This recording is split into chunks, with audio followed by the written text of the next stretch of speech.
person I'm talking about in the Mindsight book, Stuart, this 92-year-old, if I didn't know about the brain or think deeply about how the brain might be changed in different attachment patterns, then when Stuart came to me at 92, I would have had no idea of what to do with him.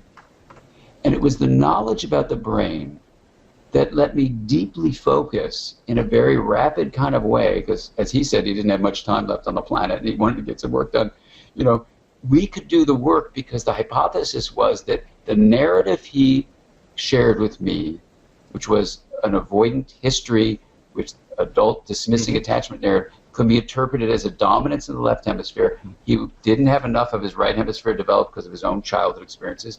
What I needed to do was understand the brain and literally snag the brain, stimulate neuronal activation and growth in specific areas of the brain that were underdeveloped in him. I explained that to him, but it wasn't just the explanation.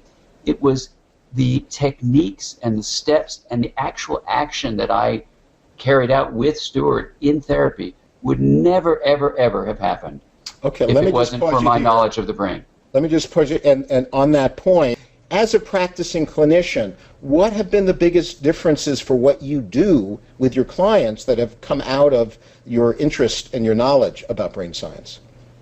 Yeah, well, first, if I could use Dan's example, just to make a distinction that's helpful for me, like I would say, if you think of Dan's case there, and I say this with respect, Dan knew something about the black box B, you know, and based on his personal knowledge, he developed something that was innovative for himself. In other words, it added value to him to know something about the black box B, this underlying physical, mechanical, biological process. Now, if we step back, it's probably true that in the warehouse of 10,000 tools in psychotherapy, somebody else along the way has figured out that it's helpful to use methods with clients, you know, like Dan had done, okay? So it was genuinely innovative for Dan. I wouldn't say that that discovery necessarily was, you know, absolutely new in terms of the encyclopedia of methods and psychotherapy. Probably some Viennese doctor, maybe even 100 years ago, thought of something clever about this, or who knew. On the other hand, it was innovative for Dan. It clearly added value for Dan. And in the larger frame, it goes to my third category, if you will, of where does brain science help us. It highlights what somebody maybe already figured out 40 years ago. I'm often struck by how in psychotherapy, even though it's so much about delving into the personal history of the patient or client, we're almost amnesic about our own field. You know, things get repackaged, old wine in new bottles today that you really can see, for example, that, you know, Carl Rogers and Abraham Maslow were doing 60 years ago, people like that.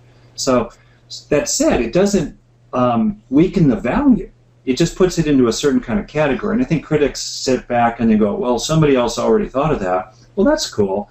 But Dan hadn't thought of that for himself. And in the field, Dan and people like him have made an incredible contribution around focusing us in terms of what actually makes a big difference.